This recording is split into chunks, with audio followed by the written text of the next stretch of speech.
ఓం సాయిరామ్. ఈ రాత్రికి బాబాగారు ఎలాంటి సందేశాన్ని తీసుకొచ్చారో స్వయంగా మన బాబాగారి మాటల్లోనే విందామా? తల్లి, నీ పూర్తి బాధ్యతను నాకు అప్పగించావు కదా, వెంటనే నీ సాయి చెప్పేది జాగ్రత్తగా విను. మిగతావన్నీ కూడా నేను చూసుకుంటానమ్మా. సంతోషంగా ఉండు తల్లి. నీ జీవితానికి సంబంధించిన బాధ్యత మొత్తం నాది. అది నీ బాబాని నేను సవ్యంగా జరిపిస్తానా లేదా అని నువ్వు ఎందుకు అంతలా ఆలోచిస్తున్నావు చెప్పు? గుర్తుపెట్టుకో తల్లి, ఇప్పుడు నేను నీ ఆలోచనలకి మంచిగా సమాధానం ఇవ్వబోతున్నాను. శ్రద్ధగా విను బిడ్డ.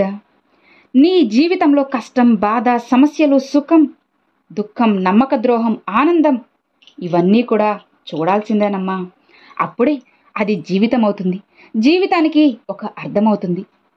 నీ బాధ్యత నాకు అప్పగించావు కదా, ఇక దిగులు పడకు. దాని గురించి మొత్తం వదిలేసేయి. నేను నీ జీవితాన్ని ఏం మార్చలేదు అని, ఇసువంత కూడా ఏం మారలేదు అని, మునుపటిలానే బాధాకరమైన జీవితాన్ని నువ్వు అనుభవిస్తున్నావు. ఇలానే జీవితం అంతా ఉండాలా అని భయపడుతూ, బాధపడుతూ, దిగులు పడుతున్నావు కదా. అది నాకు అర్థమవుతుంది. స్పష్టంగా నా కళ్ళకి కూడా కనిపిస్తుందమ్మా. భయపడకమ్మా, అన్నీ మారుతాయి. మారుతుంది. నువ్వు కోరింది జరుగుతుంది. కాస్తగా కొద్ది రోజులు మాత్రమే వ్యతిరేకంగా ఉన్నాయి తల్లి. దిగులు పడకు. ఇలాంటి పరిస్థితిని నేను నీకు ఇచ్చాను అంటే దాని అర్థం నిన్ను బాధ పెట్టాలని, నిన్ను ఏడిపించాలని కాదు. జీవితం అనేది మారుతూ ఉంటుందమ్మా. ఈ విషయం నీకు అర్థం కావాలి అనే నేను నీకు ఈ పరిస్థితిని కల్పించాను.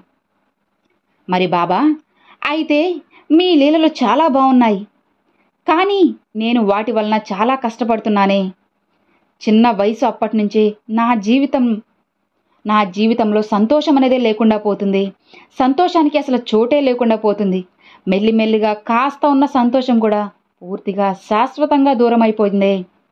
నేను ఏం చేశాను బాబా, ఇక నా జీవితంలో మార్పు అనేదే రాదా అని అడుగుతున్నావు కదా.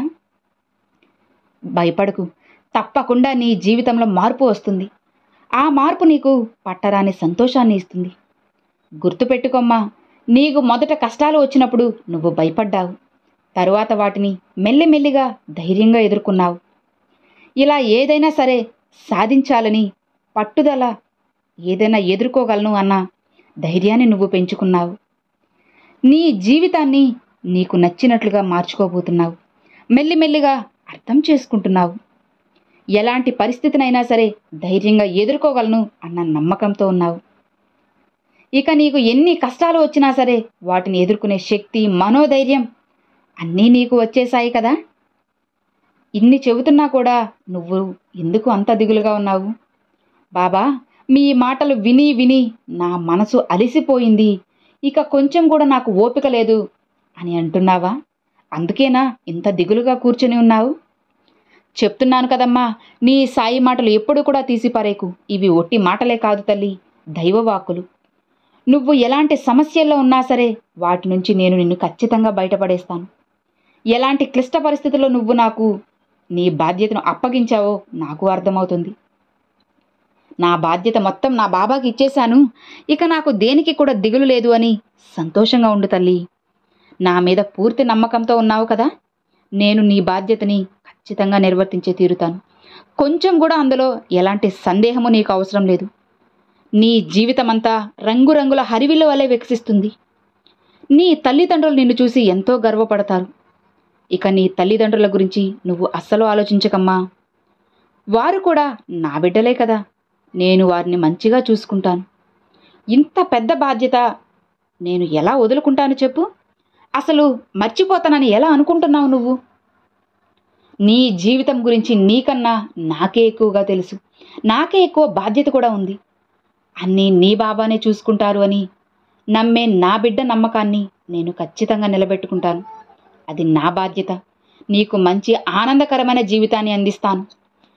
నన్నే నమ్మిన నా బిడ్డ జీవితానికి తోడు నీడగా అన్నిటినీ నేను చేసి సరిచూసి చక్కగా పెడతాను. నీ కోరికలను తీరుస్తాను. నువ్వు తలపెట్టిన అన్నిటిలో విజయం వచ్చేలా చేస్తాను. ధైర్యంగా ఉండు. మాటిస్తున్నాను కదా. ఇక హాయిగా ప్రశాంతంగా నిద్రించు బిడ్డా. దేనికి కూడా నువ్వు భయపడాల్సిన అవసరం లేదు. చాలా సంతోషంగా ఉండు. మిగతావన్నిటినీ నేను చక్కబెడతాను. నీ సాయి మాటలు నీకు అర్థమవుతున్నాయి కదా. ఇక హాయిగా ప్రశాంతంగా నిద్రించు అని బాబాగారితో చెప్తున్నారండి. చూశారు కదండి, ఈ రాత్రి బాబాగారు మనందరి కోసం చాలా చక్కని సందేశాన్ని తీసుకువచ్చారు. మరి ఈ రాత్రి బాబాగారు మన కోసం అందించిన ఈ మంచి సందేశం మీ అందరికి ఎంతో బాగా నచ్చింది అని అనుకుంటున్నాను. నచ్చితే ఒక చిన్న లైక్ చేయండి, మరికొంతమంది సాయి భక్తులకు షేర్ చేయండి. ఫస్ట్గా మన ఛానల్ చూసేవాళ్ళు సబ్స్క్రైబ్ చేసి సపోర్ట్ చేయండి friends. Thanks for watching. Om Sairam.